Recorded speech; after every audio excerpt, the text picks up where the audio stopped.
Dude, I'm really excited by this.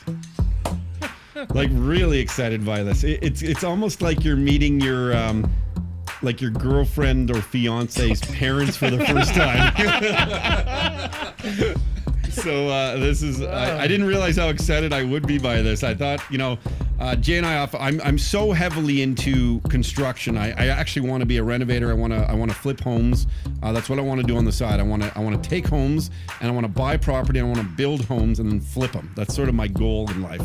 And I don't know much about it. And Jay's always been like, hey, you got to be careful of this stuff if you're getting into it. If you want to go and do this kind of stuff, renovate, just be careful because people will come in there and it's unrealistic, isn't it, a lot of the times what they tell you need to do. There's a lot of unrealistic stuff you'll see on TV. You'll talk to contractors who are either not experienced enough or will pitch you with unlimited budgets.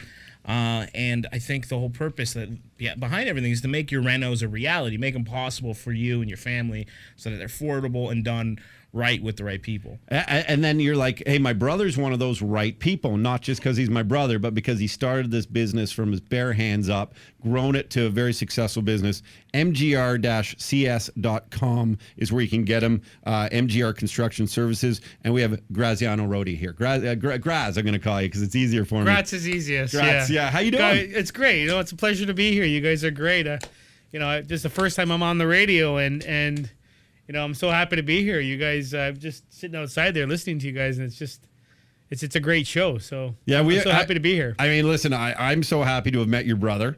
He is one of the funniest guys I know. In fact, I often say he's the funniest, most consistent guy on Toronto or Canadian now radio there is, because there's just not a lot of comedy. It's not even that he's that good. But no. And before we get into just learning a little bit about construction, this is sort of like a selfish interview for me because it really is something I want to do. But Jay growing up, I mean, was Jay always funny? Well, it was always a party, that's for sure. I don't know if you guys know about this, but Jay was one of the top students in his class year after year after year in grade school. He was doing public speaking, and I'm telling you, he'd have a huge speech he'd have to do, and he'd do zero prepping and wing the whole thing. And he won year after year. He won first place in grade school. And we were all amazed by his just how smart he could be just naturally. And then on top of that, he just mixed in the funniness, and we were off to the races. There's never a dull moment with Jay, ever. Anywhere we go, if we bring Jay along, you're guaranteed to go home in stitches. So it's hilarious. Nice to know the ability for you just to be, I guess, quick off your feet, Brody, which is what makes you so good at what you're doing here, really. Yeah, it's something I developed at a young age. Under the constant threat of violence from my brother, managing director of MGR, Graziano Rodi. My older brother, I must say, yeah. What is the age difference between you two? 9 years? 9 years? I think it's 9 years. Yeah.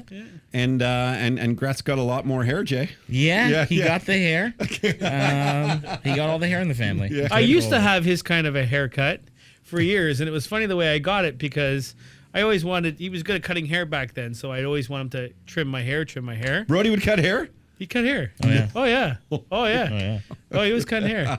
So one day he showed up, and I was like, here, trim some of this. And everybody in the neighborhood would go to Jay for a haircut. And one day I was just sitting there. He's like, "Do you want me to fix your hair for you?" I was like, "Yeah, just clean it up here. I'm going to do the best thing for you you've ever had." I'm like, "Well, okay, just clean it." And he grabbed the shaver and shaved a line right across the top of my head and ran up the stairs and said, "You can thank me later." That's exactly how I got my bald head there for a few years, and then I grew my hair back. I'm sure there was a pummeling that followed, but we won't talk about that. No, I couldn't catch him for a while. I'm not the barber you want. I'm the barber you need. That's my business motto. I'm a little fearful. I haven't had a haircut in over 2 years, and it's looking terrible. I'll take care of you. Maybe in Montreal, Well, you can help me out this weekend in Montreal. I'll take care of you. Good. All right, man. I like to hear that. Oh, hey, sorry. I was just counting to one. My name's Roddy. Make sure you subscribe to our YouTube channel, because it's so much fun. You'll have a great time there.